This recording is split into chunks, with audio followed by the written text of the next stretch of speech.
So good morning, everyone, and welcome to this Inspiring Era online Keep you event updated, on yes. Boost Your Career, New EU Tools and Support for Attractive Research Careers. I'm Helen Garrison from the Swedish non-profit organisation Public and Science, a partner in the Inspiring Era project.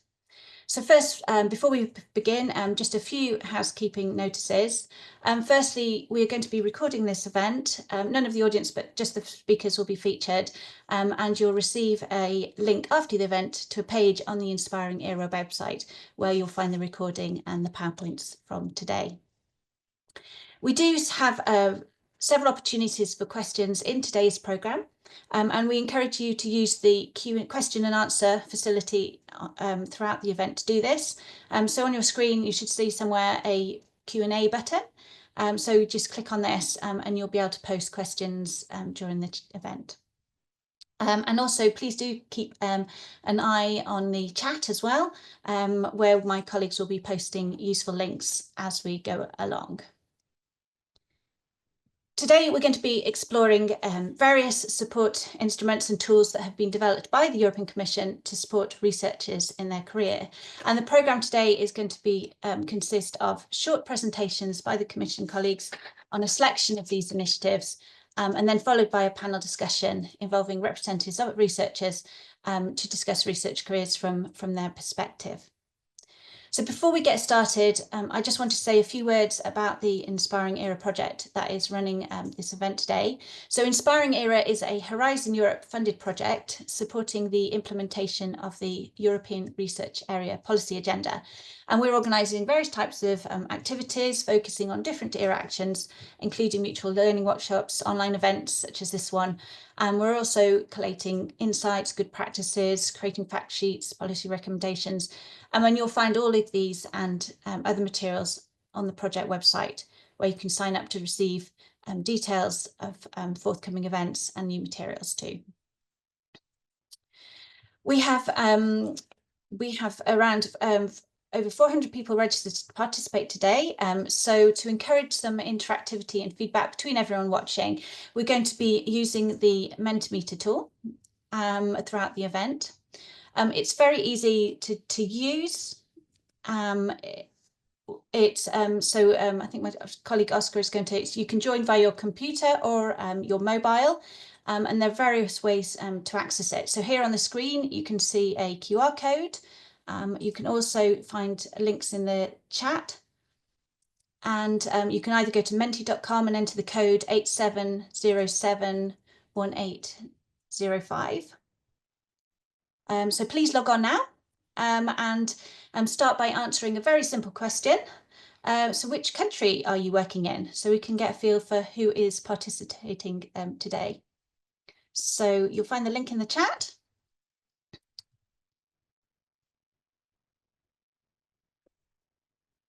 There we go, starting to come in. Great, perfect.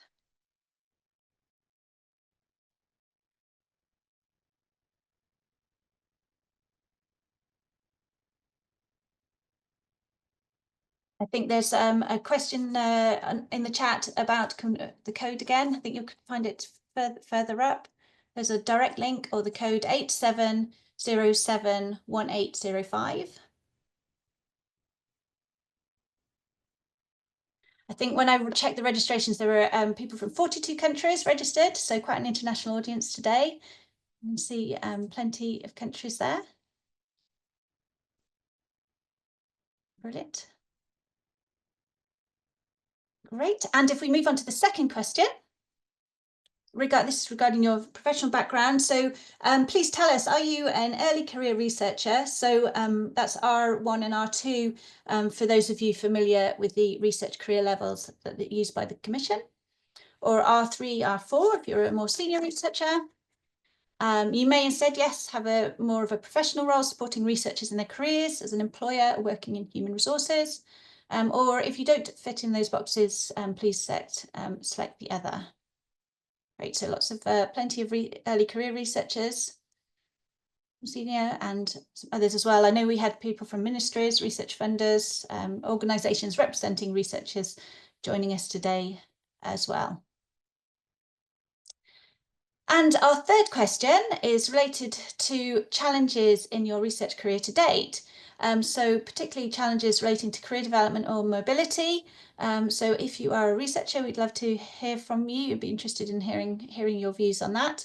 You're also welcome, if you support researchers in their careers, to share your experience on this question too. So we'll just wait until we... Precarity, yes.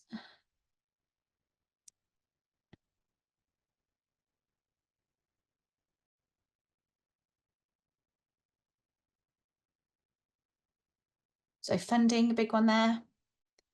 Limited positions, mobility, precarity, yeah.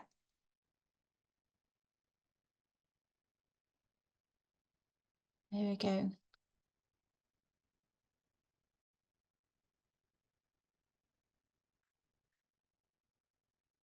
Great, thank you.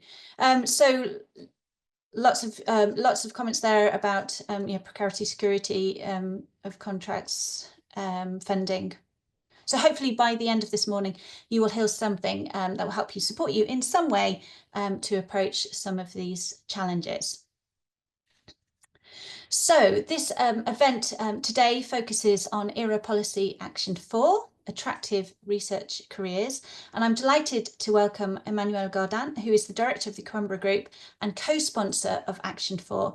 And Emmanuel is going to say a few words about the E-level context for today's event. So Emmanuel, a warm welcome to you, wherever Emmanuel is. Have we lost Emmanuel? Yeah.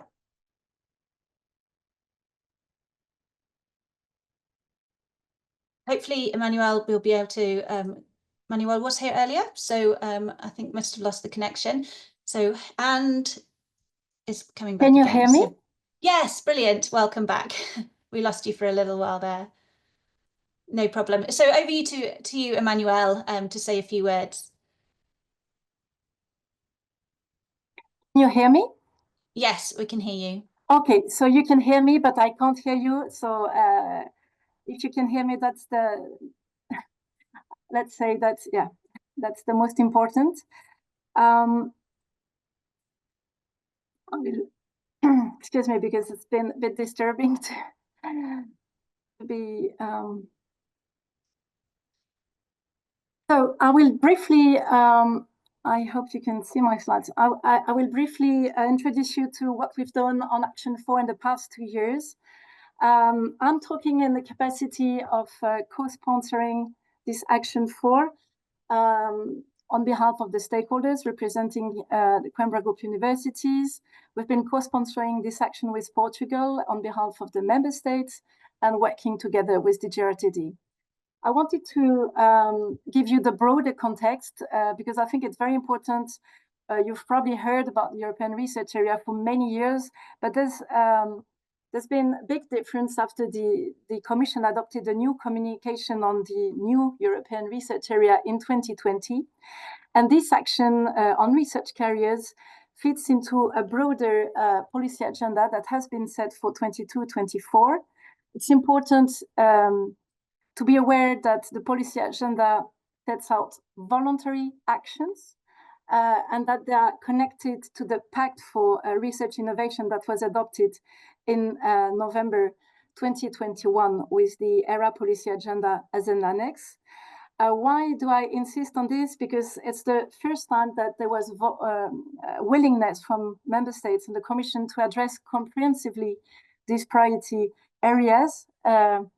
And that there was a new governance established for this new period of the European Research Area, where stakeholders are also on board at the same level of the member states. And that's very important, I think, for those of you who are attending the webinar to know that your representative organizations are also contributing to the implementation of the policy agenda. We're already working on the next policy agenda for 25-27. So this is only the first step of a longer term process. The Action 4 on promoting attractive and sustainable research careers is one of 20 actions under this policy agenda, which have been structured around 4 clusters of priority. And this action we are talking about today contributes to deepening the European research area, deepening a truly functioning internal market for knowledge. I think it's also very important for you to be aware that this action was the most committed action back in September 2022 when we started implementing this policy agenda. You can see here on the slide the fourth action, in blue the commitment by member states, and you can see we reached with this action the highest support from member states. 25 out of 27 member states decided to implement this action, and also a very high number of associated countries in deep orange, and very high number of stakeholder organizations in light orange yellow. So what was this action about?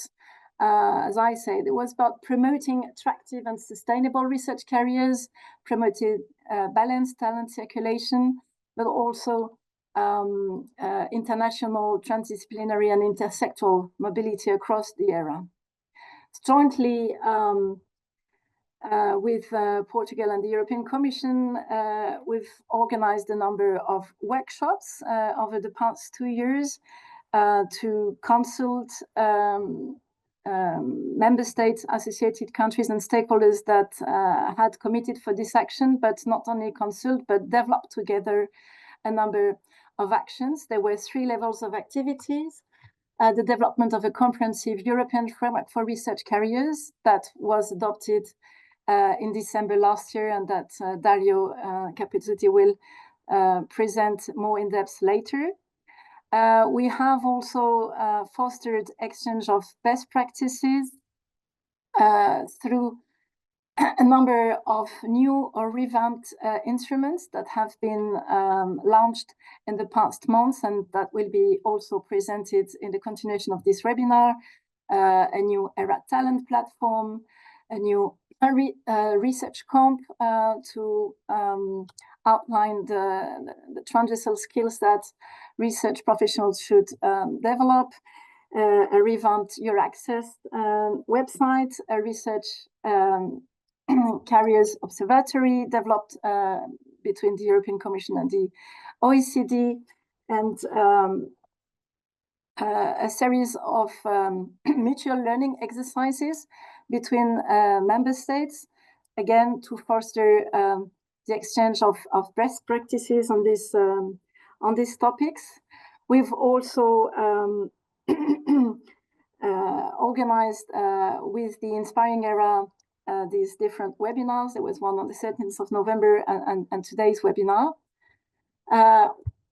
What I was highlighting at the beginning was the fact that for this specific action, we did not have a structured group to carry out all these activities with a regular a set of delegates from member states, from stakeholders to develop the action.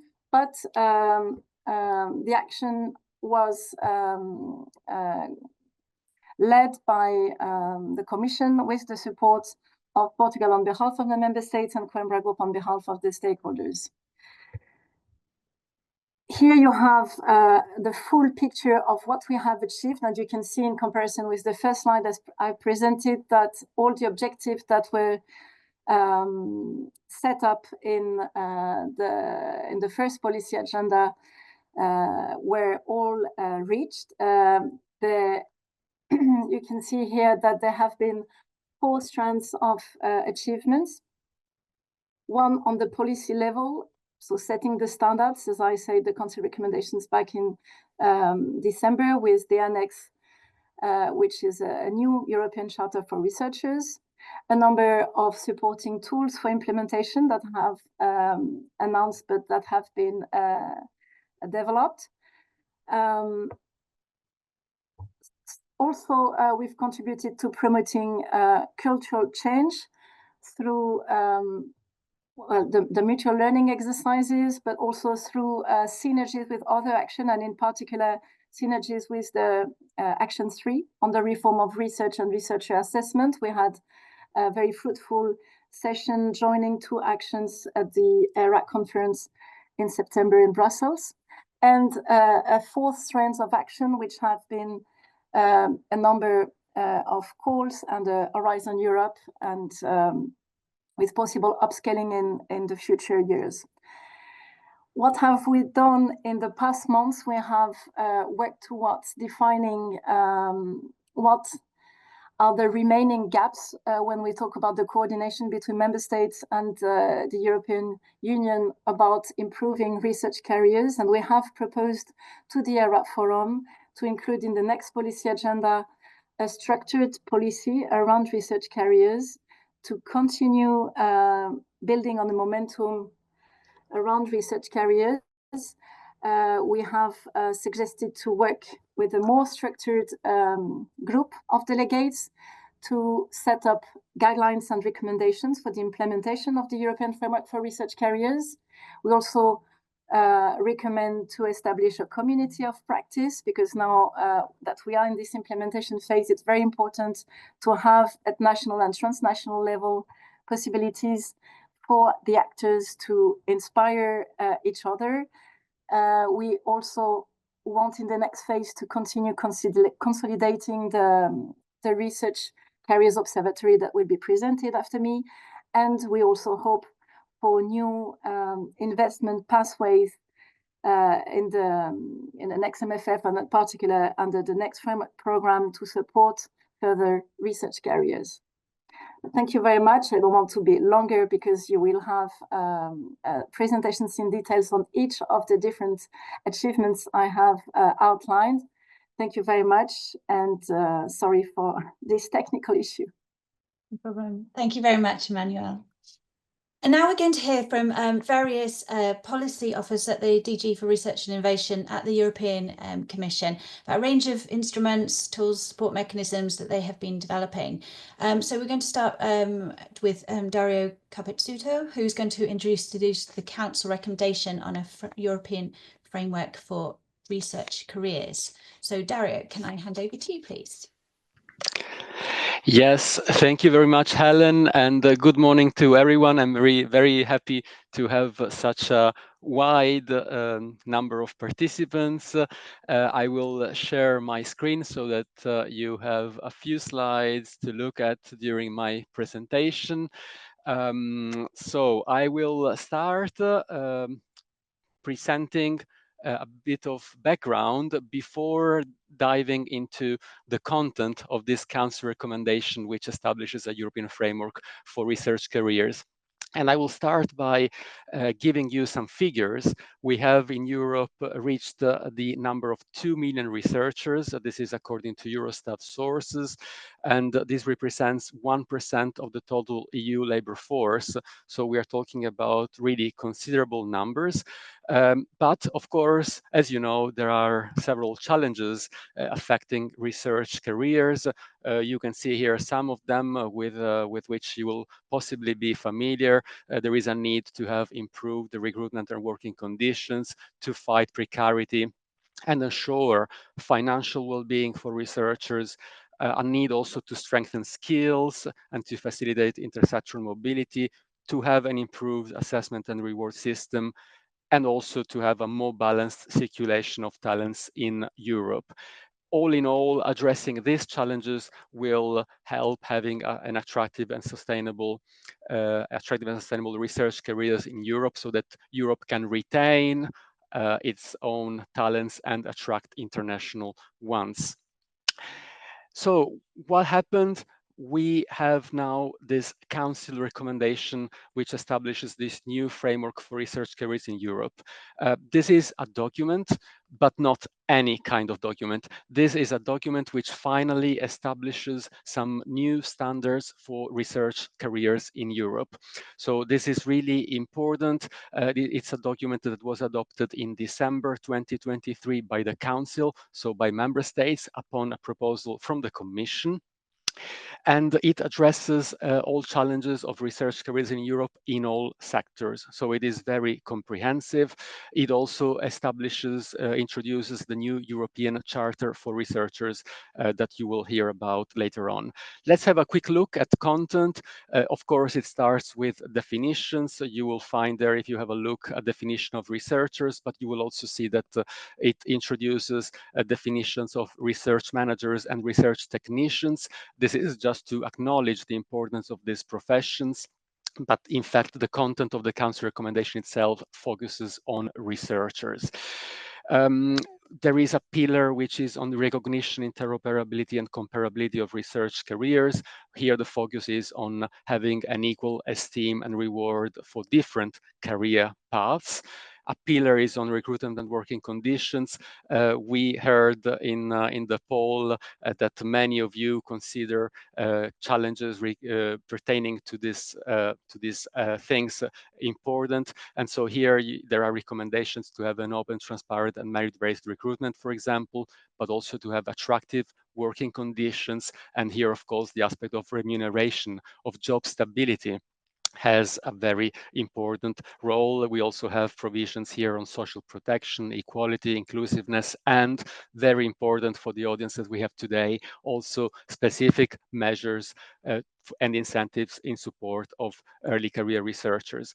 A pillar is dedicated to skills, to improve, strengthen skills of researchers so that they can have easier intersectoral mobility and therefore make use of opportunities that they can have in different sectors, but also in terms of starting their own entrepreneurial activities and therefore to foster innovation. There are another 4 pillars, one of them on career assessment, development, and progression. Here we have the aim to have all mobility experiences recognized, to have reformed assessment and reward systems, to have advisory and support services for researchers, for example. A pillar is on balanced circulation of talents and on making the unit an attractive destination. So here there are recommendations towards member states on what they could do to make their national research and innovation systems more attractive. And of course, there are also some instruments and tools that the Commission can put in place to support this. Finally, we have 2 pillars on support actions for research careers, and I will not go into details because you will hear from relevant colleagues about these instruments later on. And also an observatory on research, innovation, careers to monitor the implementation, in fact, of this country recommendation. And also on this, you will hear a bit more later on. But more concretely, so we have this important document. What are the benefits for you, researchers?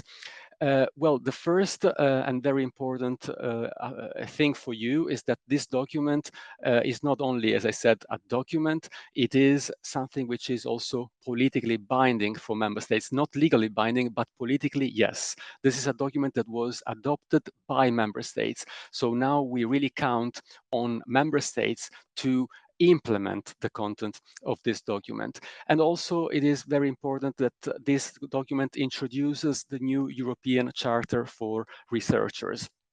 Which is stronger because of the instrument it was used to adopt it, and also it's very important in terms of content, and you will hear about it later. This Council recommendation also introduces and strengthens a number of instruments that can be very beneficial for you directly as users, but it also it is now the basis of a mutual learning exercise, so an exercise organized by the Commission so that member states can exchange good practices on the implementation of it. So that is also something very important in terms of outcome for you. And then there is also some Horizon Europe support, financial support, to support the implementation of these new recommendations, of these new standards. In particular, there was a call under Horizon Europe, which was centered around early career researchers. The objective is to create talent ecosystems with partners from different sectors, and the overall aim is to create better working conditions and easier employability for researchers, in particular early career researchers. The first projects which are the resulting from this will start in already next year. So this is all for the moment, and of course happy to answer any questions later on when the moment will come. Thank you very much. Thanks very much, Dario. Yes, just a reminder, if you've got questions, we'd be grateful if you could use the Q&A facility. That's the Q&A button for those. It just makes it a little bit easier for us to keep track of those. So that'd be great. And now I'd like to hand over to Slaven Michelencevic, who's going to tell us about some more initiatives, the ERA Talent Platform, the EURAXESS portal, and some initiatives to support the financial well-being of researchers. So Slaven, over to you. Thank you. Perfect. Thank you very much, Helen, and good morning, everyone. I can just echo that it's great to see that so many researchers have shown interest in some of the developments at EU level that affect you directly. I hope you can share my screen. I will even minimize some things so there's no layover issues. So I will during the next 15 minutes, I will focus on 3 initiatives that I think could be of value for you, which are the ERA Talent Platform, EURAXESS, and ReSaver. I would like to start and actually respect this order, and therefore I will start with the ERA Talent Platform. Now, you have heard both by my colleagues Dario and Manuel that over the past years there have been quite some interesting developments that support researchers one way or another. Over the past years, there have also been some developments that tackle some concrete issues faced either by researchers or by research performing organizations. And what we thought would be very beneficial for the researchers, such as many of you on this call, would be to actually make it much more easier to understand what are the concrete EU level initiatives that one way or another can support researchers and research performing organizations, I would say almost in their daily work. And for that purpose, we have launched the ERA Talent Platform in January this year. You can either Google ERA Talent Platform or you follow the link which is mentioned here on this slide. And what is actually the ERA Talent Platform? It is a relatively simple initiative. So with the ERA Talent Platform, we want to create a one-stop shop for researchers and innovators, but also research performing organizations in Europe and beyond. And so if you want to know beyond the policy initiatives, which you have been already briefly informed about, what are the concrete initiatives that exist that support researchers? Well, then you simply go to the ERA Talent Platform and you will see what are the concrete initiatives. At this moment, the ERA Talent Platform consists of 6 initiatives, I would say 6 building blocks. If in a couple of years' time you want to know what are the main developments, again, if there is anything developed new that might be of relevance to you, we will put it on the ERA Talent Platform. Today, you will have dedicated presentations about these in separate initiatives, both by my colleagues Dario and Michele. From my side, I will focus on EURAXESS and ReSaver. And let's start with EURAXESS. So this is a relatively special year for EURAXESS. EURAXESS exists for 20 years. If you're not familiar with EURAXESS, no worry, because I will briefly explain what EURAXESS is and how you can use it. Now, when it comes to a couple of basics about EURAXESS, what I usually say is that the first time a researcher gets in contact with EURAXESS is at the moment when they are curious about finding a job in another country or another environment, for example, another sector they are not familiar with. Often finding opportunities in your own country or in your own sector is something that researchers are familiar with, but when it comes to finding a job, for example, in another country, perhaps in another part of the world, this might not be straightforward. And this is the first element, the first aspect that EURAXESS helps Researcher Suite. It's a job platform, a funding platform, and a hosting platform, which offer a variety of opportunities to researchers. And I will come back to that. Now, while researchers often use EURAXESS to find a job in another country, the role of EURAXESS does not stop there. Moving from one country to another poses a lot of challenges. And that's why behind EURAXESS, there's a whole network of EURAXESS service centers that support researchers on a variety of things. It could be from recognition of diploma, issues related to the visums, it's about settling, it's about languages, it's about finding opportunities for your spouse, etc., etc. So this is what we call EURAXESS services.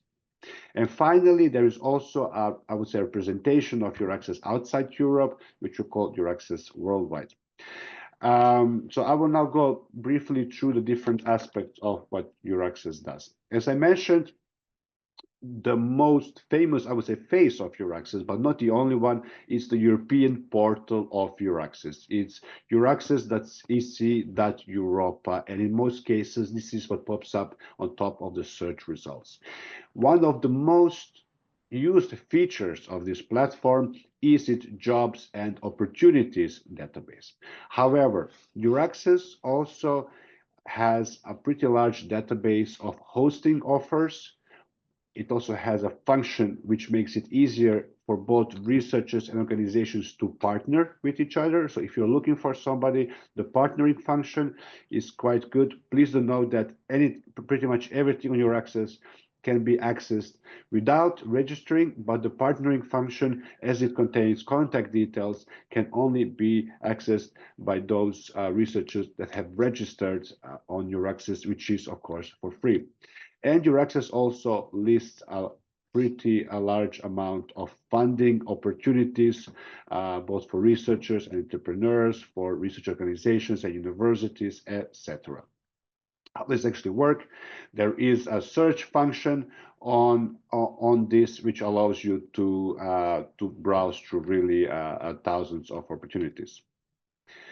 Second thing that EURAXESS does relates to providing support to individuals moving, either coming to Europe or leaving Europe, on a variety of things. So often this starts with providing support, and on one hand we provide support through this platform, and there are also additional platforms, I'll come back to that. But also not all questions of researchers, which can often be very specific, can be answered through these platforms. That's why we also have the service networks. Nevertheless, the platform mostly provides information about coming to Europe, living in Europe, and working in Europe. We also have information about retiring in Europe, and also if somebody wants to leave Europe. Then there's also information about career development. This is a relatively new development for EURAXESS. EURAXESS has been specializing in this over the past years. We know that when researchers move to another country, perhaps because they found a job on EURAXESS, and EURAXESS supported researchers to integrate into the new environment, researchers, sometimes voluntarily, sometimes not, do not stay in the same position for very long. And being a set of often very ambitious individuals, researchers are often having career development related questions. And this is also where EURAXESS comes in. Both the platforms and the service centers are supporting researchers on matters related to career development. Now, we also know that career development is not only something researchers have questions about, but also organizations might want to know how can they provide career development for their employees, especially researchers. That's why EURAXESS also produces a lot of information that can be also useful for the organizations. And also EURAXESS, I would say, often creates a community among the organizations on how can they better provide career development. In addition to what I already presented, EURAXESS is also often involved in additional initiatives. I would say involved in additional initiatives, or actually leading additional initiatives. Two specific initiatives that I want to highlight are the Science for Refugees and ERA for Ukraine. Both initiatives have been either triggered by inflows of researchers from the Middle East after the 2015 and 2016, or the inflow of researchers from Ukraine. And what these initiatives try to do is to support incoming researchers on a variety of things. For example, if we look at the Science for Refugee initiative, then what is actually, and there are several, I would say, sub-initiatives, but the one that I think is quite important and quite visible is the fact that when organizations post jobs on EURAXESS, they can flag if the job is refugee friendly, which means that the organization is also prepared to invest a little bit more in welcoming this individual, and also they are aware of potentially additional administration that comes with this. So, for example, if you currently look at the jobs and opportunities, you filter their Science for Refugees, then you can see around, it's usually between 400 and 500 jobs which are available to refugees in Europe.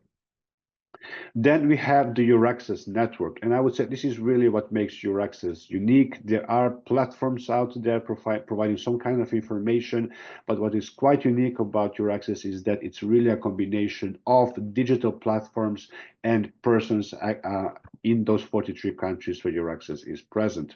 So if you want general information, you can go on the European portal, but imagine you're going from one country to another and you really require country-specific information that is accurate, that is comprehensive. In that case, you can access the national portals of EURAXESS. Each 43 countries that are participating in EURAXESS have their own national portal on which they upload the most relevant information that also might be quite interesting for researchers. So we'll definitely also encourage you to visit the national portals of the countries that you are interested in.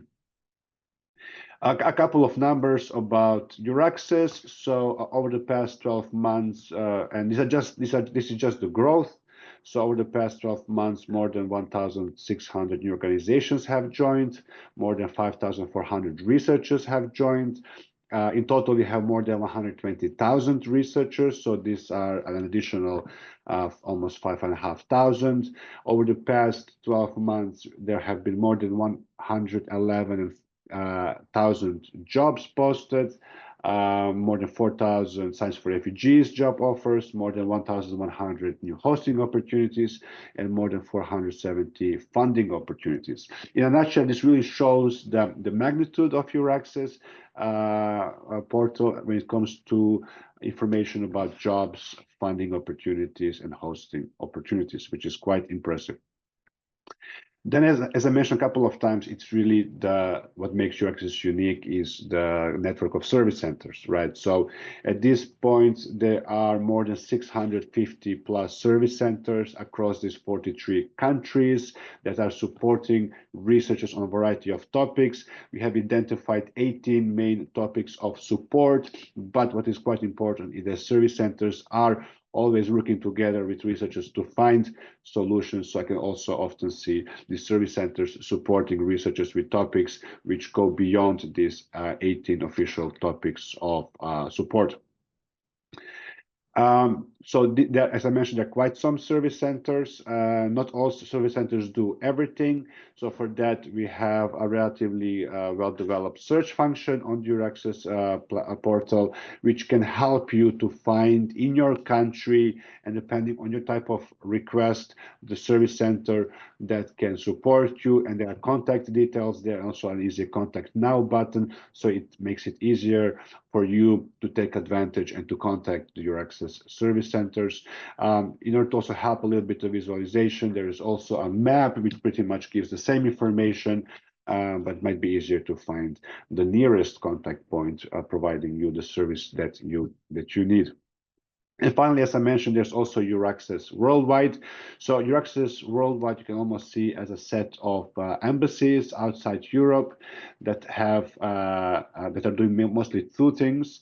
One is promoting Europe as a destination for researchers, and on the other hand, they're also animating the European scientific diaspora in those regions. So if you are, for example, on this call and you are not living in Europe, you are interested in coming to Europe, Of course, the national portal, European portal, the service centers can also be of value, but it's also quite good if you can connect to the nearest EURAXESS worldwide hub, and they will keep you in loop.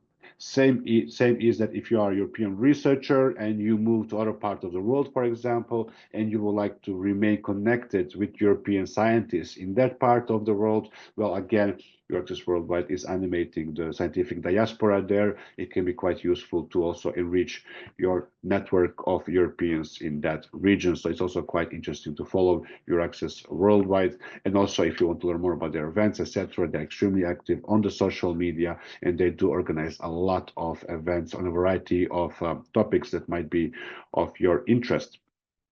So this is pretty much when it comes to EURAXESS. It's going to be a short Q&A after this presentation.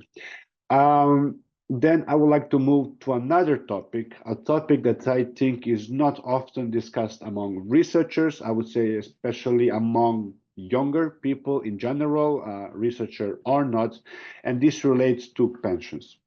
And for that, I would like to have your attention for a couple of minutes, because I really want to raise the importance of this topic and perhaps trigger some thinking already at an early age. Although retirement is something that feels far, far away, especially if you are in your 20s, 30s, or 40s, but nevertheless, when we talk about retirement, those decisions that you make at an early age are much more important than those decisions that you make in your late 50s or early 60s.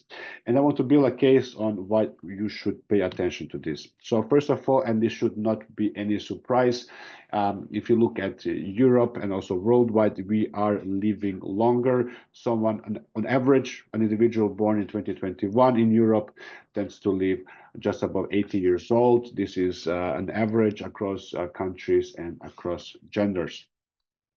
If you look at highly educated individuals, they have a longer, or let's say higher life expectancy. And we often see that there is actually a significant chance that an individual might spend up to 1/3 of their entire life in retirement.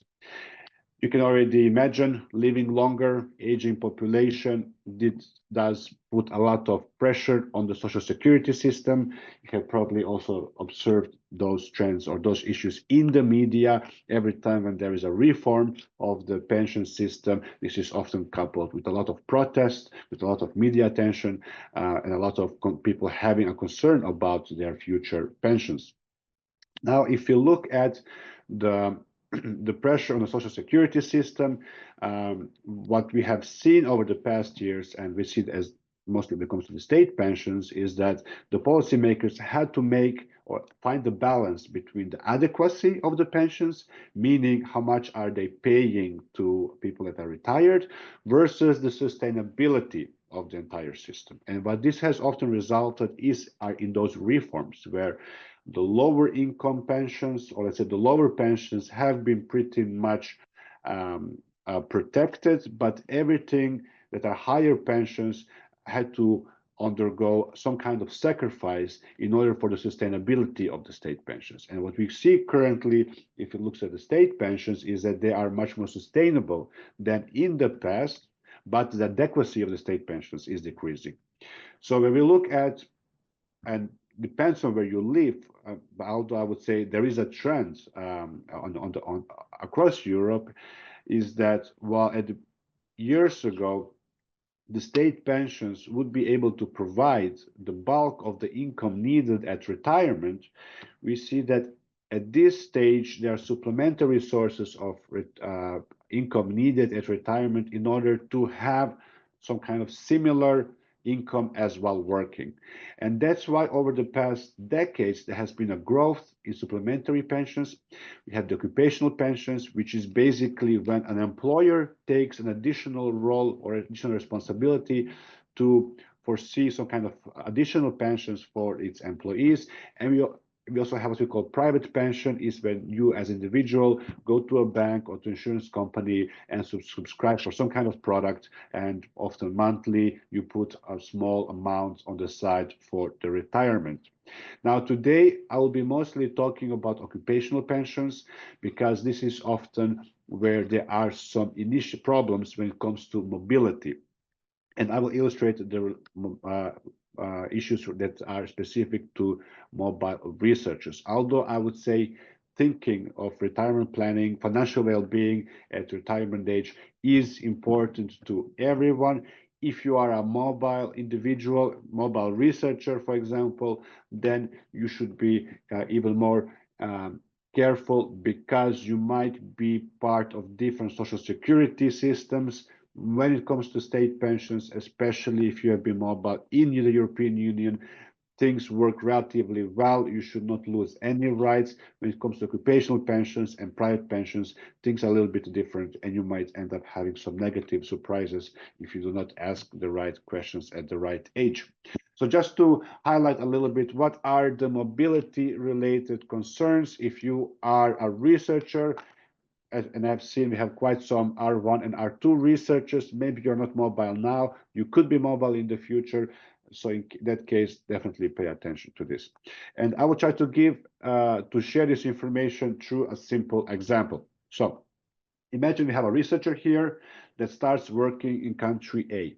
That researcher has a 2-year contract, and the employer is part of occupational pension solution and pays 5% on the top of the salary, of the brute salary, into, for example, a pension product, like a pension fund, for example. That researcher goes from country A to country B.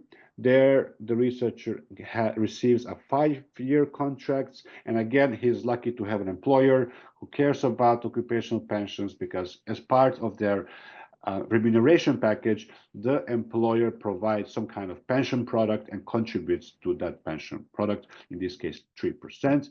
And finally, after being mobile into different countries, the researcher moves to country C, where he works until his retirement, means he works for the next 30 years, and also there he's part of an employer. He works for an employer who cares about pensions and offers an additional contribution on behalf of this employee.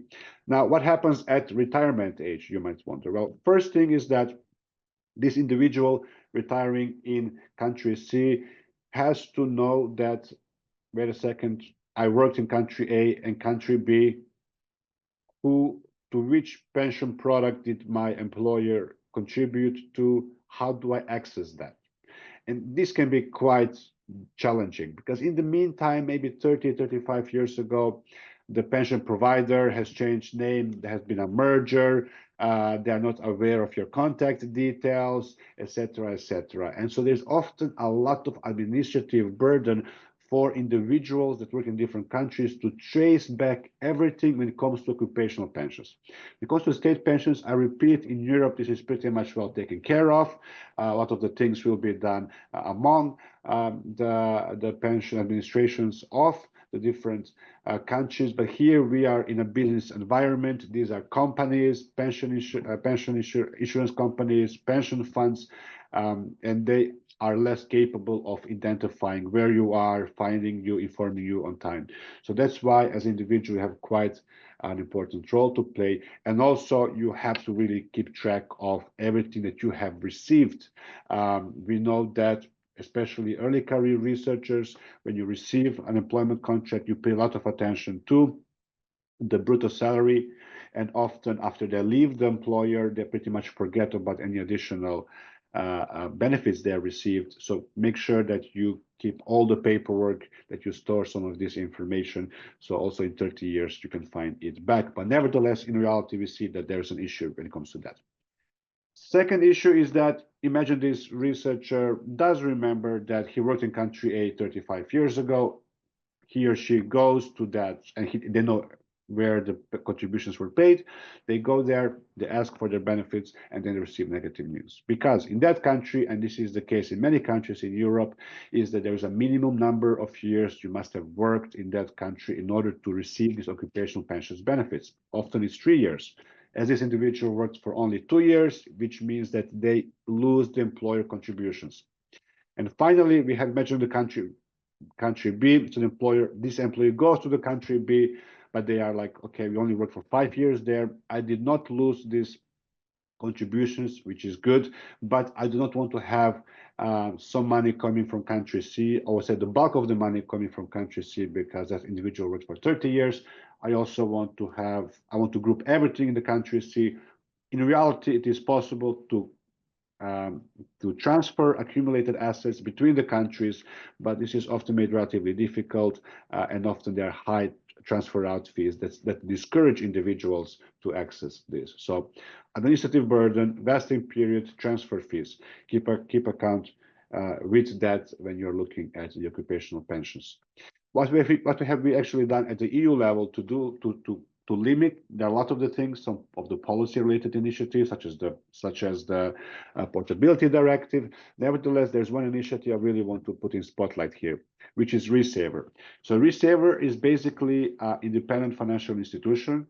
It's a non-profit, a financial institution that aims to both support the researchers and their employers in managing these funds. And what it actually is, it is a pan-European pension fund, which allows the researcher, as long as they are part of the employer part of ReSaver, to move between countries. And actually, we are trying to make it much easier when it comes to the pension. So imagine you have a researcher working in country A that's part of ReSaver and goes to another country B, also part of ReSaver. Well, then all the assets are in the same pot. They can find everything there. Even if an individual only works for one employer that is part of ReSaver and several other employers that are not part of ReSaver, we still see quite some added value, because as a non-for-profit, the return on investments are relatively good, and as everything is digital when it comes to ReSaver, it also makes it much more easier to keep track of things, both for ReSaver to find you, and also for the beneficiaries of ReSaver to find ReSaver.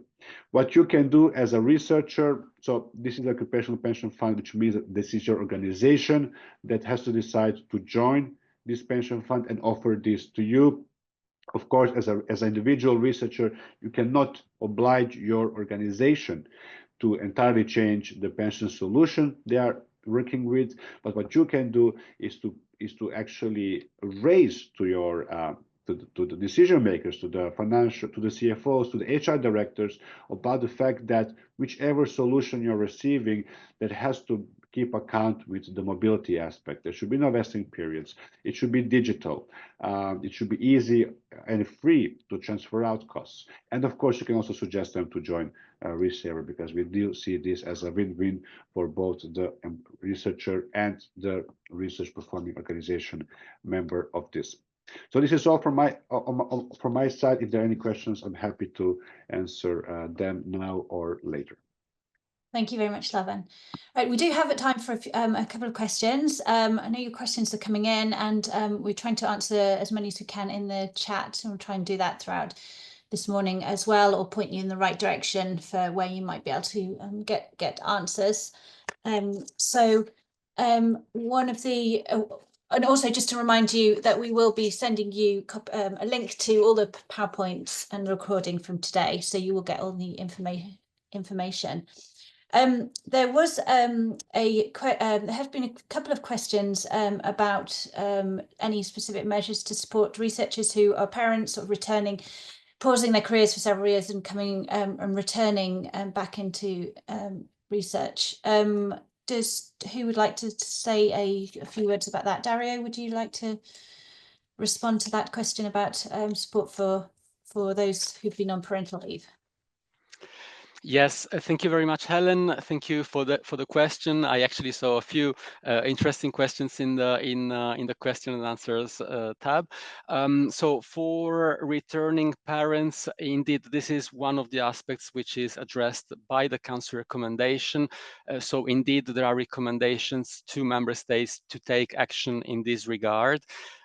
So I can tell you that, for example, we learned that in the Czech Republic they have established such a system. I think it's a system of grants for returning researchers returning to the career. I mean, after some time off because of family reasons, for example.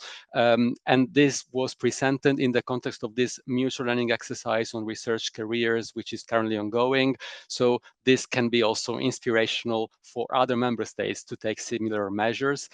So this is actually one of the important aspects of this MLE, that we can have good practices exchanged with the others. Thanks very much. And Slaven, there's a question about EURAXESS, about the jobs advertised on the database, saying there's a focus on jobs in academia, and just a question about what's been done to integrate industrial research jobs into the EURAXESS database. So indeed, so we're actually trying to get all the jobs there that are of interest of research professionals, and for the time being, researchers are there, but we're also looking at researchers that are considering to become, I would say, an entrepreneur, in the future research management, etc., etc. So I think over the time there's going to be definitely a widening of the scope of the kind of jobs. And what we do see is that the bulk of the jobs are from the academia, and we are trying to encourage the industry to post their jobs there as well. How we do this is, of course, by making sure that the added value for the businesses is there, by highlighting the number of researchers that are on EURAXESS, but also to make it much more easier to post jobs on EURAXESS. That's what, for example, for the time being, we're also looking at interoperability between the job ads platform and some HR systems. So when they post a job somewhere, it also automatically appears on EURAXESS as well. But over the years, we do see that more and more jobs from industry are also appearing on EURAXESS, but we would like to have many more in the future. Thank you. And then, Slaven, there was also a question about policies to harmonise social security contributions when researchers live in several countries, in different EU countries. So do you want to comment on that? Well, that's a very big topic, right? Yeah. The social security, there's so many different aspects of this. It can be about, today I was just discussing about pensions, and just one part of the pension, which are occupational pensions. I haven't even addressed about the personal pensions. I haven't spoken about health insurance or unemployment benefits, etc., etc. So this is really a variety of developments. When it comes to that, I would not say that this is social security. The EU competence when it comes to social security is quite limited. Nevertheless, the Commission does play an important role in making sure about the coordination, about exchange of information. And I would say it really depends on which part of social security you're referring to, and whether it is state or non-state sponsored social security. So if you have a little bit more concrete question, I can perhaps go into more detail about that. That's great, thank you. And just one more before we move on. I know there's a mention about virtual mobility instead of physical mobility. Dario, do you want to say a few words about that? Yes. Also on this, I have to say that the Council recommendation addresses it. It aims at recognizing all forms of mobility, including virtual mobility, which is actually specifically mentioned as a form of mobility for which further consideration should be made. So yes, indeed, it is something which is recommended to member states to be done. Perfect, thank you. Right, we have another question for you, the audience now. So please go to Menti again. The link will be going into the chat if you've just joined us, or hopefully you're still logged into that. So if you go to the menti.com and put in the code 87071805, or you find the link in the chat. We have a question for you, and perhaps my colleague can share the screen as well. So the question, the Commission is keen to ask everyone attending today a bit about your awareness of EU policies on research careers. So the question is, do you normally follow the evolution of policies at EU level supporting research careers? And the second part to that question, do you see the benefits of these policies?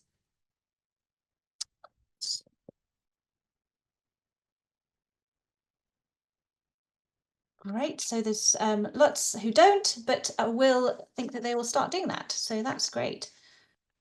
It's very positive.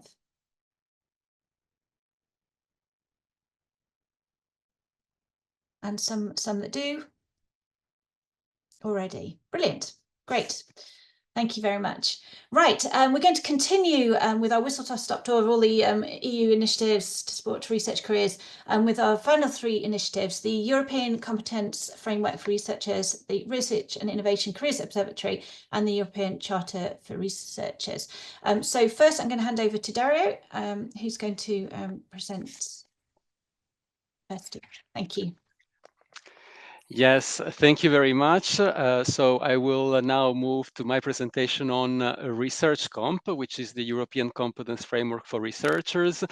And I was glad to see the result of this poll, the fact that you are finding interesting what's happening at EU level, and you will certainly be following more what's going on, and hopefully the upcoming presentations will further inspire you. So ResearchComp, let's also start here with some background information. We are talking here about skills. There are also here some challenges. The fact that often researchers' skills, training on researcher skills is not sufficient when it comes to transversal skills. Often researchers possess transversal skills, but they are unaware of this, and consequently they are unable to sell, to communicate their transversal skills to potential employers. On the other side, employers often are unaware of researcher skills, and all in all, this results in an insufficient mobility between sectors. Before looking at ResearchComp and how it can address these challenges, what is a competence framework? So a competence framework is something which, of course, relates to important fields. It fosters the development of competences. It is based on reliable and data and on consensus. It identifies and describes competences in a given field. And of course, it also creates a common language and understanding. In the case of EU competence frameworks, this is of course related to the EU level. And there are other competence frameworks, not only ResearchComp. ResearchComp follows a number of existing competence frameworks at EU level. So let's have a look at it.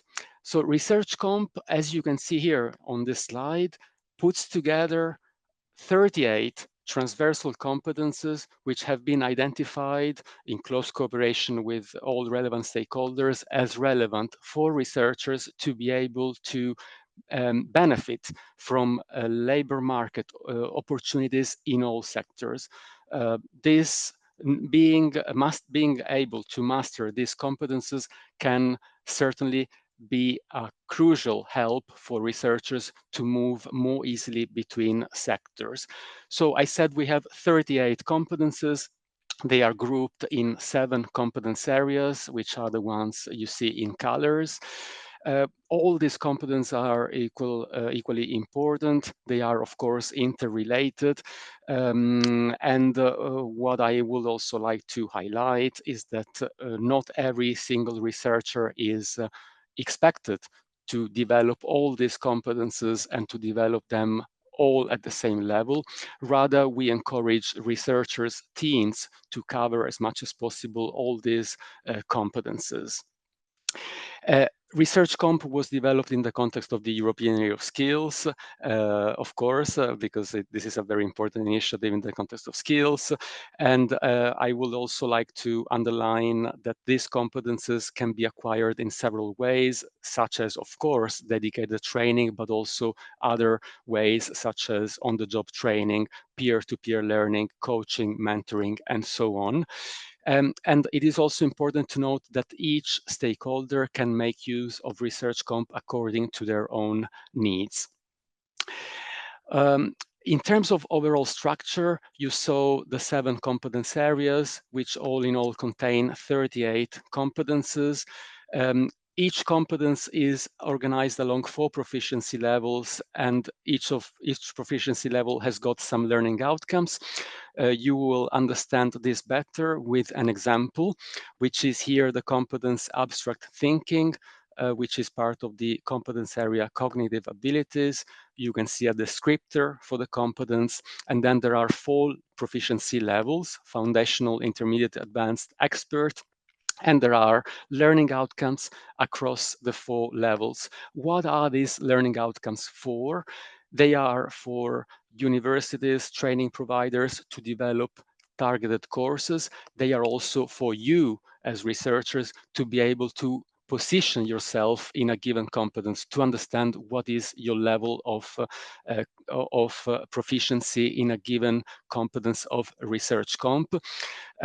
I'm also happy to say that next year there will be an interactive self-assessment tool developed, so you will be able to do this in an easier and interactive way. For the moment, if you have a look at ResearchComp website and all the documents summarizing all the competences, you can already do it yourself.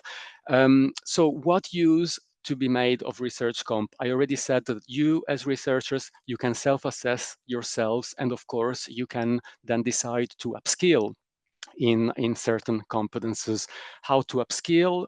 Of course, we expect on the other side universities and training providers in the first place to adapt doctoral training based on these competences, but also to develop targeted training opportunities. And then, of course, there are also benefits for employers who can have a better understanding of researchers' competences, and they can also adapt job vacancies. And with this, I conclude with ResearchComp, and I move to another important initiative, which is the Research and Innovation Careers Observatory, ReICO in short. So why this observatory on careers? The reason is that there are many important questions that you will possibly have. I summarized some of them on this slide, and unfortunately, it is difficult to answer to them. So, for example, how is this new council recommendation on careers contributing to strengthening research careers? Where can we find higher investments in research and development? What countries or sectors offer more opportunities? Where are permanent contracts more likely to be awarded? What are the most requested skills? Where is it easier to have career progression?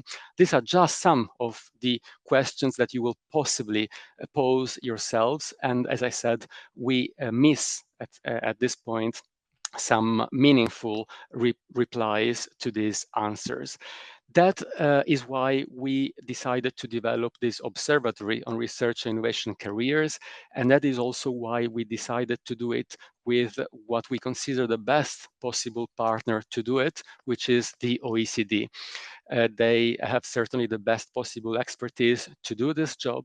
So we concluded a contribution agreement with the OECD for a 6 years period.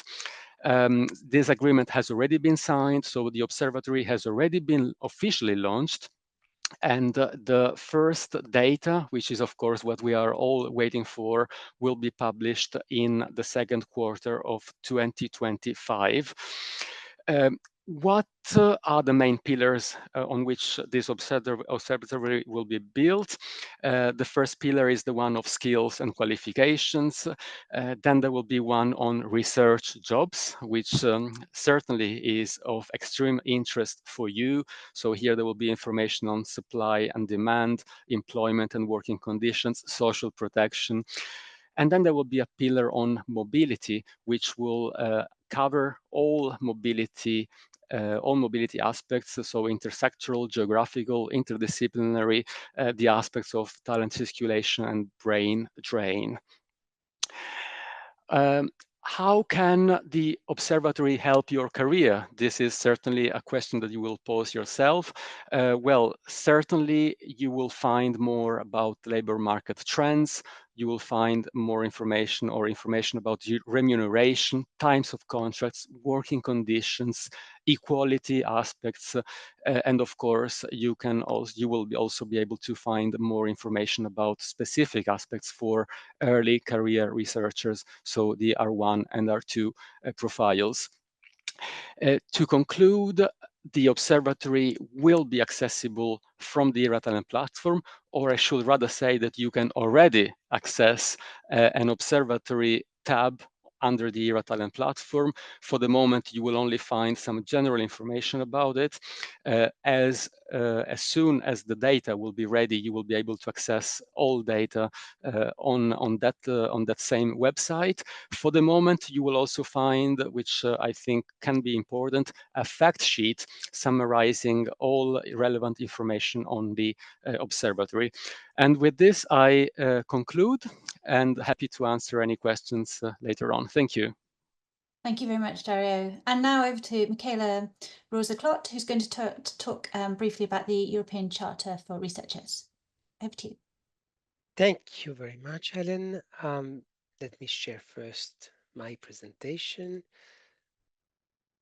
Okay, let me also remove some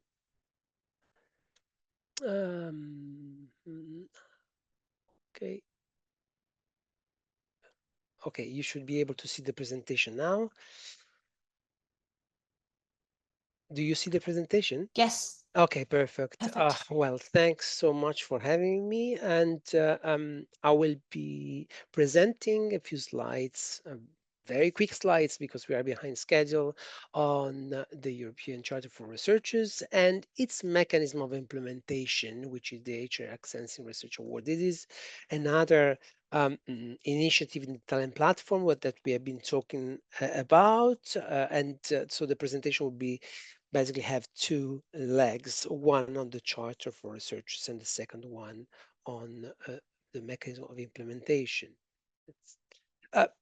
Well, we have been talking about the European Charter for Researchers. In reality, there is a long evolution here. The European Charter for Researchers is the last step of it, and it comes from quite a long time ago. It was probably you already heard the name Charter and Code, that was the predecessor of the European Charter for Researchers, which saw the light in 2005 as a commission recommendation.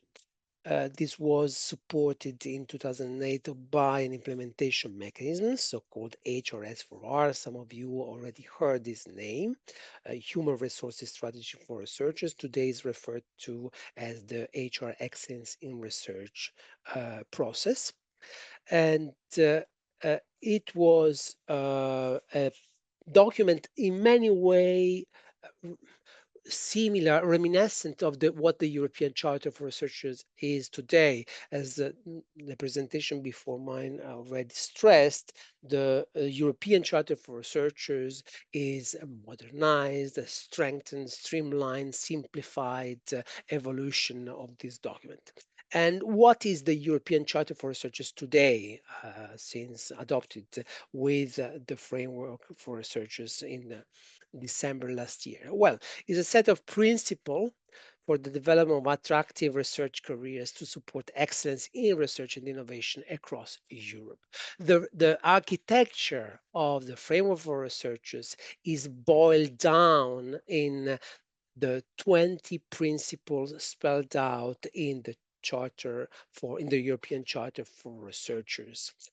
Like the Charter and Code before the European Charter, the Charter is directed to researchers, employers, funders, and policymakers. And I'm very glad that we have all these categories present today in this webinar. The only thing I want to stress when I say all researchers, this is a very important information to convey.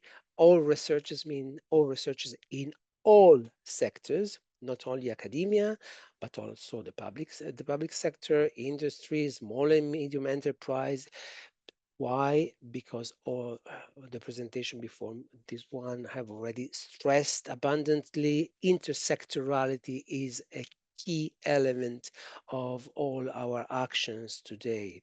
And across all disciplines, it is necessary to stress that all researchers are include all disciplines and all the declension of research. How is it built? Already mentioned for the framework for researchers, similarly, because it is reflecting the same concepts. We have 4 pillars, ranging from ethics, gender and science, to research careers and talent development, which are articulated in 20 principles. I will not go through all the 20 principles, but these are essentially what we have been talking today up to now, going to freedom of scientific research, gender equality, open, transparent, merit-based recruitment. I am particularly stressing this dimension because it is key in what we're talking now, the mechanism of implementation, the HR excellence in research. The HR excellence in research, you will find it on the talent platform between EURAXESS and ReSaver. It has 2 sections, one public, of course, explaining what the Charter for Research is, how the HR excellence in research, it went by itself works, but it also has a private section, which is directed to research organization. Unlike EURAXESS and ReSaver, it is not immediately open to researchers. Why? Because what the HR excellence research process addresses is the environment where researchers are living and working. They organize the research organizations which are voluntarily getting into the system, as the presentation of Darius on the framework for researchers stressed, the passage to the council recommendation make it much more politically binding than the commission recommendation, but not legislatively binding. Therefore, this is a voluntary process, which is made of a cyclical set of assessment, production of gap analysis, meaning the organization will assess their condition towards the 20 principles of the European Charter for Researchers and see what kind of gap exists between their current situation and the completion, the parcours towards the implementation of the 20 principles, and an action plan, which is the actions to be taken in order to fill these gaps. And every 3 years, these institutions are assessed by assessors, which are granting at the very beginning, or confirming if it is an advanced stage, the logo of the HR Excellence in Research award. This logo, in the strong interaction that the HR Excellence in Research process has with EURAXESS, is immediately published next to all the job opening published in EURAXESS of the institution who obtained the award. This makes immediately visible to the researchers consulting EURAXESS that the institution that displayed this logo is an institution which is doing efforts towards the implementation of the principle of the European Charter for Researchers. Today, we have 740 research organizations from 39 countries which already have the award, and in average, we have 50 organizations every year obtaining the award as new entries. The HR accessing research, I will be very short on that. It's very good in doing many, many things. the process itself generates positive conditions of work. It improves tremendously the conditions of an organization, put, of course, the researchers of the core, and gives high and enhance the visibility of the institution, and of course creates a strong community around the award of institutions who are striving to implement the principle of the European Charter for Researchers.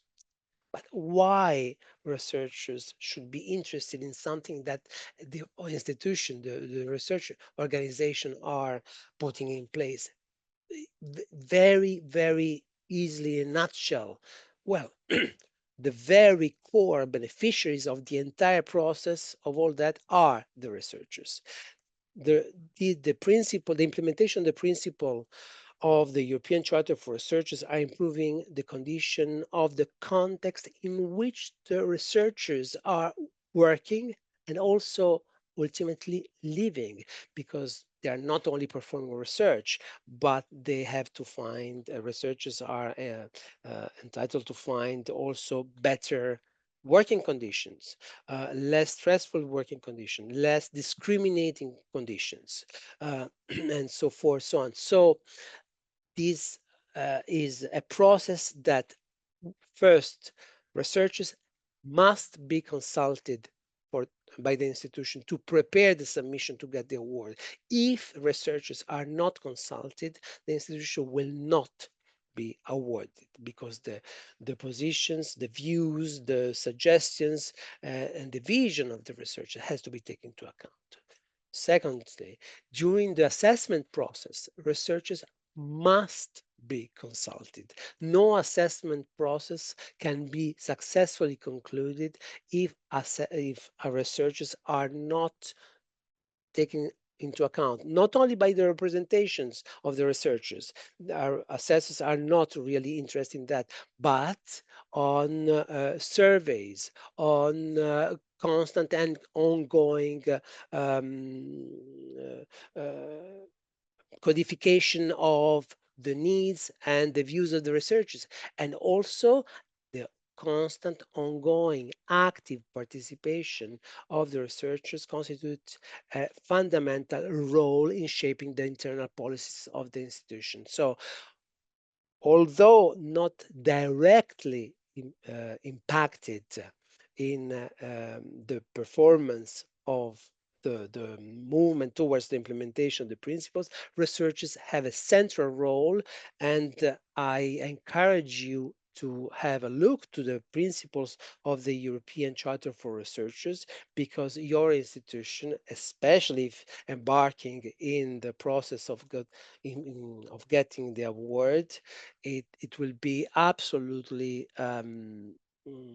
desiring to get your input. Thank you very And much. with that, I conclude. I hope I have been fast enough, and I am at your disposal for any question you may have on that. Thank you. All right, we've got a couple of questions before we move on. There is a question about whether they can. There's a list of institutions who already have who have received the reward, and whether there's any sort of is it just orientated towards universities, or if there's industrial employers, institutions on there? Would you like to answer that? I didn't show that specific page because it was a very short presentations, but of course, that's in the public section of the initiative under the Talent Platform for the HRXS in Research. If you go there and you look under HRXS in Research Award, there is a list of all the awarded organizations. Right. We'll perhaps try and find the link for that and post it. And also, there's a question about the ResearchComp scheme. So Daria perhaps wants, can we use the scheme to summarise our own skills on our CVs, and how popular is it amongst industry stakeholders? Yes, thank you. Well, indeed, ResearchComp is rather new tool. It was launched in July last year, So we are promoting it as much as possible, and we believe it is getting more and more known among all relevant stakeholders, including in the private sector. However, I will say that if you start also using it yourselves, for example, as you are saying in your CV, to mention the skills that you have and referring specifically to ResearchComp, I think this will be beneficial for you, but also for who receives for those who receive your CV, because they will also go and have a look and understand what you're talking about if you're not if they're not aware yet. So I think this is a good way of doing that. I would encourage. Thank you very much, Dario. Right, I think we're going to move now on to our panel discussion. We will, behind the scenes, I know Commission colleagues will try and answer as many questions as possible, or point you in the right direction for where you might be able to find answers. We've heard from the Commission, and now we're going to hear from researchers for whom these initiatives are designed to support, and hear opinions. So warm welcome to our panel. Firstly, welcome to Sebastian Dahl, who's an associate professor at the University of Ljubljana. He was formerly president of EURADOC and is now a member of the advisory board of EURADOC. So warm welcome to you. Also, welcome to Annika Kastelein, who is a PhD student at Leiden University Medical Center, and who's also this year's winner of the EU Talenton competition. And you will hear more about that shortly. And we are also delighted to have with us Karen van der Velde, who is in her role as Head of Human Resources at Antwerp University, has the important task of supporting researchers in their careers. So starting with Sebastian, do you want to say a few words about EURADOC and perhaps highlight a couple of challenges that you see that early career researchers face, and how perhaps the EC instruments that we've been hearing about today might help? Sebastian, thank you. Thank you very much. So EURADOC, European Council of Doctoral Candidates and Junior Researchers, is the largest organization representing early career researchers in Europe. Given our member associations on the national level, it's over 1 million researchers that we do represent. And so that, of course, offers quite a lot of insights. Now, there are lots of different kind of challenges across the different EU member states. And this, of course, depends quite a lot on the national system, on the institutional environment. So the answers will be very differently if we ask, let's say, a PhD candidate from Germany who's employed at a research institution, or let's say a PhD candidate from Czechia, where employment is absolutely not a common thing for PhD candidates. It's going to be super different if we ask a PhD from Italy or Slovenia, let's say, or from other countries. And also between PhD and postdoc, there's quite a lot of differences. So pinpointing just a few, some 2 or 3 main issues is, of course, a challenging task.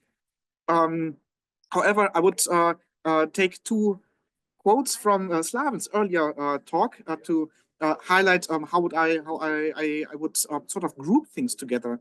So Slaven has very nicely presented the resaver to us and said 2 sentences that really struck me, or really got to me. On the one hand side, among the presentation, he said, well, if the researcher is lucky enough to have an employee who cares about forth, and on the other hand side, then Slaven also highlighted you as an individual, you have an important role to play. And that's exactly the conclusions also that how I summarized this in the preparation for this event today for me, that indeed, I would call it maybe in a way, on the one hand side, issues related to the preparedness of the researcher, and on the other hand side, issues related to the preparedness of the institution. Now, what does this mean? On the one hand side, you as a researcher at whatever career stage, of course, should take some responsibility about your career. The very first thing that you could do is, for example, try and do some career planning. Not because you'll know exactly how everything will look like in 5-10 years from now, but by learning about really what's important to you and where you would like to be headed. That already helps you quite a lot to prepare yourself for things, to also foresee certain barriers or certain problems coming in, and then solve them. So really some planning, some goal setting, taking up this responsibility, choosing the right environment for your goals, for your values. It's a super important thing. Whereas on the other hand side, a lot of things are really up to the ecosystem,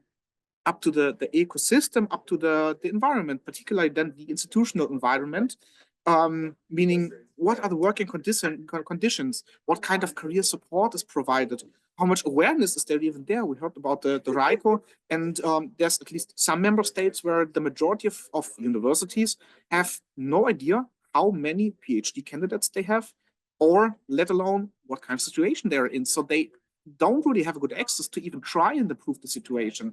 So all these kind of things come together, and this also sort of answers the second part of the question, saying, well, with the issues that PhDs are facing, with issues ranging from mental health issues to access to social security, to all sorts of these kind of things that we also heard before.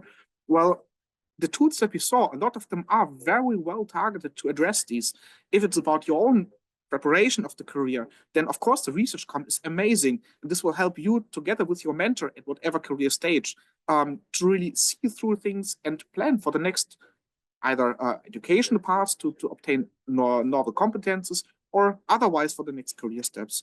The Charter and Code provide a really good environment to revise at your institution how the environment looks like and if you're already doing enough or not.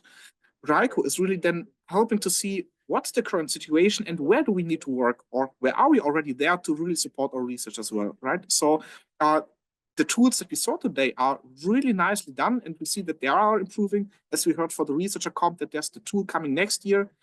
So a lot of things are available, and it's now up to us, the researcher, and as the institution, to make use of it.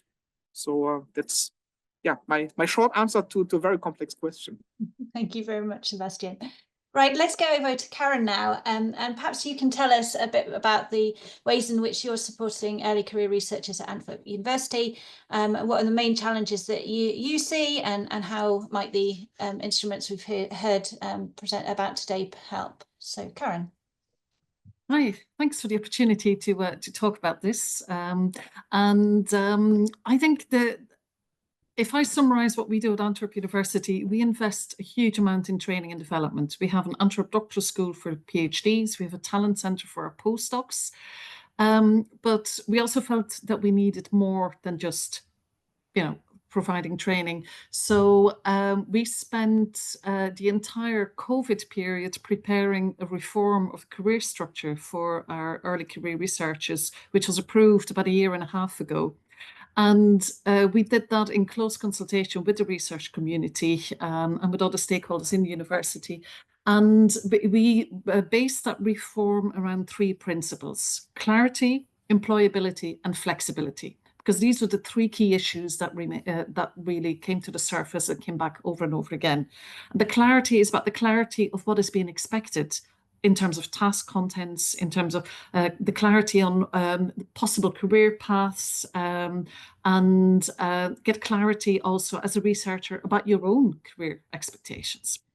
The employability part is a focus because it is incredibly difficult as an employer to provide guaranteed continuity of employment, because most early career researchers are dependent on external funding. And even though we might wish it to be different as an employer, we can't guarantee any long-term outcomes because we're dependent on that short-term funding. So instead of providing employment long-term, we invest in employability long-term. And we find that incredibly important because we realize that early career researchers are a segment of society. You are people who are the most highly trained people in our society. And yet, we often find that you are the most insecure and anxious group when it comes to your future career paths.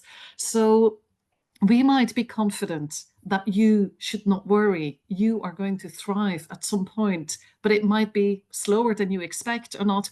But we see it as our job to try and help you develop that confidence, and also be able to invest in the right kind of skills training so that you can take control of your career path despite that uncertainty of the environment.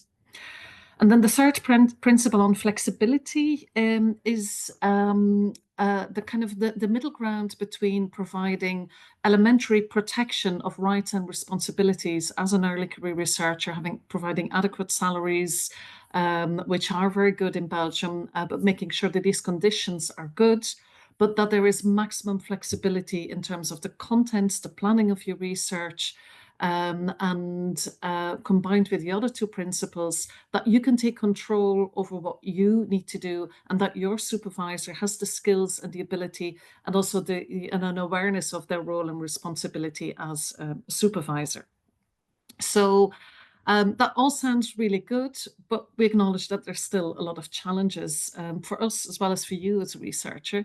And I think that uncertainty regarding the career path is the key challenge for every early career researcher. And being able to bridge a long period of uncertainty before you get a permanent contract is a crucial challenge. And I think the European Commission has really addressed that challenge in the framework for research careers, and I think it's hard to realize how significant that framework of research careers, which was published in 2023, has been, because it is the first time that researchers as individuals get such a strong, prominent position in any of the European Commission's overall policy documents. And that helps us as a stakeholder to also prioritize you as a group within our own university. So that certainly, providing that framework and making it clear what the various roles and responsibilities of different stakeholders are, I think is a very important step. And then when it comes to us in our own university, what I find the most challenging part is communicating with people like you. I think it's wonderful to have an event with so many early career researchers present. I find it much harder to reach out to the early career researchers in my own university, because we organize events and meetings and we advertise them, and then very few people show up. We send emails, we have newsletter, and then we find out when we check that very few people actually read this communication, while we try and put so much energy into giving that information and providing these services. And a lot of that has to do with the fact that the research community is a very transient community. By the time we've built up a relationship with our early career researchers, they're gone and off to their next position. So the challenge that you face is also a challenge for us. And the way we try and deal with it, just recently, we decided, okay, if they don't read our letters and if they don't come to events, we're going to make videos. So we've just recently invested in 5 very short videos to explain the way we provide services to researchers, a video on career destinations and so on. And they're just teaser videos to just try and engage the community better. And hopefully, if you ask me next year, I'll be able to tell you whether that has had any effect. But we're trying different things. So you might have lots of questions regarding your career path as a researcher.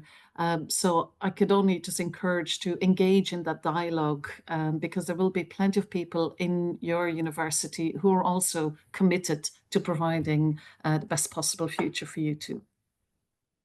Thanks very much, Karen. Before we go over to Annika, if you've got any questions for our panel, please put them in the question and answer facility, and we will take those very shortly as well.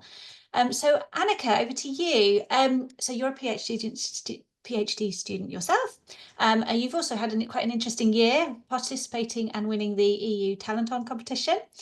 So perhaps you could start by telling us a little bit more about the competition, as many in our audience are probably not familiar with that, and about your experience, and why this sort of kind of initiative is beneficial for researchers to participate in when it comes to career development. Annika. Thank you, Helen.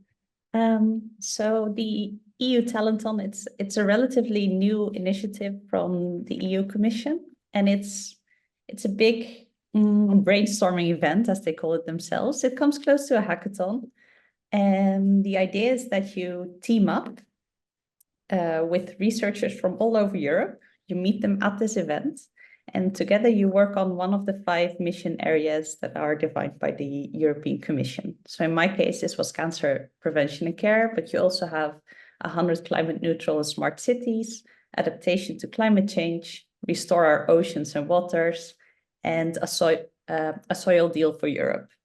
And the idea is that you sign up for this competition. You have to go through multiple rounds to get in. And then you are assigned a team within your own mission area. You don't know your team members until you actually get to, in this case, Katowice. It was in Poland. It was organized very nicely. You meet your team there and you try to come up with a solution to a problem or to improve things within your mission area. Now, for me, this sounded very spectacular in the sense that I could not imagine coming up with an idea in 5 days with people that I had never met before. So I was very curious about this process, and that's why I signed up. And I think for me, it was a brilliant decision to sign up, not just because I ended up in the winning team, but because it's a very valuable experience to meet with a lot of researchers from all over Europe with different experiences, different backgrounds, and to work together truly interdisciplinary. So for my own PhD project, I do interdisciplinary work. So I work on cancer-related fatigue, which means that I work with oncologists, I work with general practitioners, I work with more fundamental scientists, but they are all already kind of in the same bubble. For my team, I was working together with a biotechnologist from a completely different field, an engineer that was really into electronics, and with a psychologist. So you get a whole different set of experiences, a whole different sets of insights. And during the competition, you also talk a lot with the other researchers, so it really expands your network. And for me, I think personally, it can be really big added value to your PhD, where you're very focused on one subject, to go out somewhere where you really have to open up first and then focus again. And I think as researchers, we're very well trained to look very critically at our experiments, to look very critically at data, but we're less trained to really dream and come up with a solution.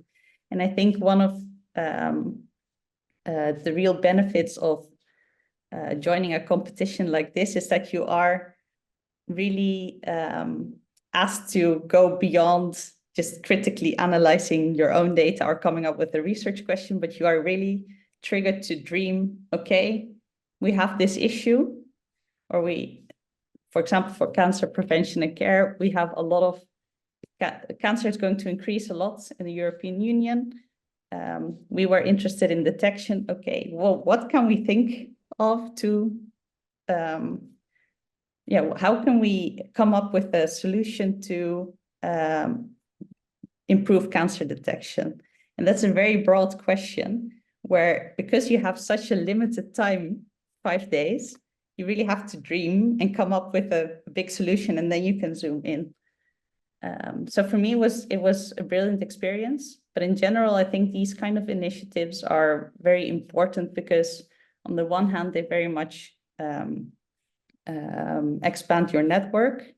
You get a sense of what truly interdisciplinary research is. But as a researcher, you're also put a bit out of your comfort zone, and you truly experience what it is like to go into a more innovative path. So we want researchers, I mean, a bunch will actually go into the academic career ladder. They will go become a professor, but we also want researchers to go towards a startup career, or maybe to go towards a more pharma career, or to go at least on a more entrepreneurial path. And such an event actually gives you a bit of an insight and puts you into trying out what such a career could be, which I think is also very important. And additionally, I think it's really good for early career researchers to meet others all over Europe, also to get a sense of an idea what it would be like to work somewhere else in Europe. And such an event really facilitates this communication and makes it easier to, in the next years, reach out to your former or to the people that you met. So I'm already noticing that people are reaching out to each other. They know each other, they know where to find each other, and they can actually go to each other for advice.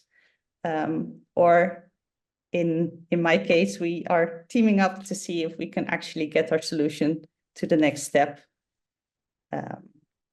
And I know more teams are doing it. Thanks very much, Annika. Yes, please post questions in the chat. One question I wanted to ask, obviously we asked a question to the audience earlier about their awareness of all these EU policies on research careers, and whether people, the audience followed the evolution of EU policies and saw the benefit of doing this.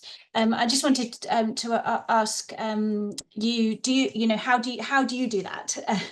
Because I know you've got a particular interest in that, in sort of EU level initiatives as well. So Annika, do you want to respond to that? Yes, so there are several ways in which I try to be up to date with the news, what's happening on an EU policy level, but also to keep up to date with events like this. And I'm based in the Netherlands, but each European country has, or almost each European country has an EU representative network that you can follow for a lot of updates on these things. So I used to be on the board there, but now I'm on the email list, so I can get an update on what's happening nationally, but also internationally. Sebastian was already talking about Eurodoc. They have an annual conference that you can follow, and they also post a lot on LinkedIn and about these initiatives, especially the initiatives that are relevant for early career researchers. In addition, graduate schools can play a big role in this. So I learned about the EU Talent-on competition, not actually from my own graduate school, but on LinkedIn, I'm following the graduate school from another university medical center that's very active on sharing these kind of initiatives. So by following graduate school information, especially if you have some really motivated people there, you can learn a lot about these kind of initiatives, but also about courses for career development, either in or outside of the institution. And as Karen was saying, these people are really motivated to get your career path going. So if you find the right graduate schools, you can also learn a lot. Thanks. And Sebastian, do you have any, would you like to add anything? Of course, I would double down on what Annika has already said. So yes, for sure, take a look and reach out to your national representation or the local representation. Social media channels are always a good thing. So for me, a lot of things where I'm following the developments on the EU level are still on the network formerly called Twitter, even though that's quite declining in interest, but still it's something where there's a lot of information being posted by the Commission, by many stakeholders. Also on YouTube, by the way, there's a lot of really good channels with all such kind of events like the one today being posted. But yeah, then really connecting with other people, as Annika said. So depends what you need really for how deep to connect and for how active to be. But yeah, following those channels on the social media and personally with your local representation is, I think, the best way to go forward. Karen, would you like to say anything, add anything to that? I think there's been a lot of interesting suggestions already. So I'd say since you're here already in this workshop, you already show that you're curious, committed and engaged, which would be the tip that I'd give you. So let me push it a little bit further. Try and get your immediate colleagues equally curious and engaged, because you have so many other priorities and are focusing on your research. and very often you find out too late that there were lots of opportunities for you while you were doing that PhD or that postdoc. So that would be my my big tip. Yeah, and yeah, Sebastian, any tips generally on boosting career development, your career as a researcher? Absolutely, yes. So to put it into five words, find your super best mentor, because that's really something we tend to underestimate. We already heard about the importance of the supervisor from Karen before. I would build even more on that. Already, I would be so bold to say, when I started with my PhD, I didn't need a supervisor who is watching my work from above. I really need someone who's supporting me in my career path. And the further I get in my career, the more it becomes apparent how important the role of the mentor by your side for feedback, for opening doors, for paving the career path with you is still long into your research career. So really do an effort there, find your super best mentor. And Annika, any tips from you? I think for me, the most important one, but also the hardest one, is dedicate time. So it's very easy to fully focus on your research and think it will come later, it will come later, it will come later.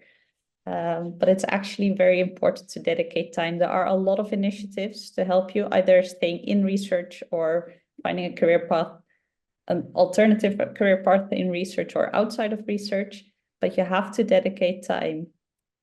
And often, I recognize what Karen is saying, often we tend to do it at the end when we're running out of a contract and there's actually not that much time. So dedicate time every week, an hour or 2 hours, or every month, 2 hours, and plan ahead. Even if you don't know what to do or what your next step should be, make time to think about it proactively, go to events. There's a lot of information, just do it. Excellent, great. I noticed this in there is a question. Oh, it's about how can you apply to EU Talenton? Does one of the Commission colleagues want to answer that about the schedule for the next one? Dario, perhaps? Yes, actually, I imagine, I mean, I'm not following EU Talenton myself, but I imagine that whenever there is the opening, you can do it on the website. But yeah, I don't know if Slaven is still there, then perhaps he will know more. Otherwise, certainly Annika knows. Yeah, Annika, yes. So there's a website. I think every competition there will be a specific competition website. Usually you can sign up for the first round in May. At least it was in my case. So the process to enter the competition was that you had to submit your CV and you had to answer a few questions, which are mostly about your motivation to join the competition. So why do you think you should be there? What do you think is an important topic for your mission area? And also, what kind of team player are you? What kind of role do you take up in a team? So that's the first round. In the second round, you are assessing each other. So within another mission area, so you're not assessing your direct competitors, which is a very interesting step because you also see how other people are applying, which I thought was a nice learning experience too. And then the applications are also evaluated by experts. So in the end, it's like a co-evaluation. So yeah, but I think Slaven can say more. Slaven can say if it. Yeah, you're back, Slaven. So thanks a lot, Annika. I think Annika already probably mentioned everything. So because you're mostly curious, what about the next edition? And so the next edition is going to be 2026. Normally in the past, we have been opening applications like in April, May. This time we'd like to do it a bit earlier. So I do not expect it in mid next year, but I would say end of 25, early 26, there should be more information about this. Indeed, each edition has their own website. So we had EU Talenton 2022.eu, EU Talenton 2024.eu, so you can check.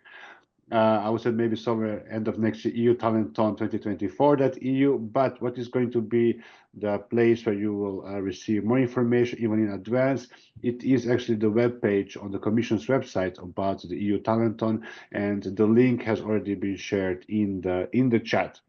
When it comes to application procedure, of course, this is going to be the third edition of the EU Talenton. We are always revising on how to do it a bit better. We're always learning from the previous editions. However, I think the components that Anneke mentioned are still going to be there. It is about both your knowledge about the topic, although we do not expect you to be expert on this. This is for early career researchers, meaning from 2021, from the age of 21 to 35. In the 2024 competition, in which Anneke participated and was part of the winning team, we had somebody who was 21 years old, and we also had participants who were 35. So there needs to be some kind of connection to the topic, but we also understand that by the age of 21, you cannot have a very long list of publications, for example, in that area, and this is not needed. It is really about bringing together people with different levels of expertise, but also a little bit different profiles, and not only profiles when it comes to technical knowledge, but also profiles when it comes to the personality. So this is what makes it a little bit this mix and match. Thanks very much, Slaven. And we've got some links in the chat there as well for anyone who wants to follow up on that. We're starting to approach the very end of the event today. Before we finish, we'd like to ask you, the audience, to go to Menti for a final question. What are your takeaways from this online event? Have you learned something new? Will you be checking out some of these instruments? Will you be taking control of your career development? So if you go to Menti, the code and links in the chat again, and we'd love to hear your final thoughts on that today.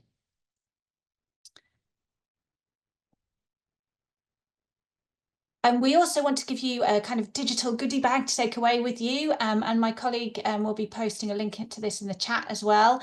And this is a great new page on the ERA platform, and it's lots of collection of tools and resources to do with research careers that you will hopefully find useful. And we also have a very short evaluation form about the event today. It just takes a couple of minutes to complete, and it will really help us to design future events. So a link is being posted in the chat there too. And we'd, yes, be very grateful if you could complete that. And also a reminder, if you'd like to receive invitations to future events that the Inspiring Era project will be running, please sign up to join our community and a mailing list to do that. As a reminder, we will be sending a link to everyone that participated to the recording and PowerPoints from today. So if you missed anything or want to follow up, get more details, you can find all that information that will come in the next couple of days. Great, so let's have a look. Lots of takeaways from today. There'll be, yes, there has been a lot of information today. We've covered a lot, and hopefully you will have all the right signposts to go and find additional information as well on that. So great, people found new tools that they didn't know about. Brilliant, that's great. Right, so it just remains for me to thank all the speakers once again for their excellent contributions today. Thank you very much for that. That was very useful. And to you, the audience, for your engagement as well and all your questions. So thank you very much and goodbye.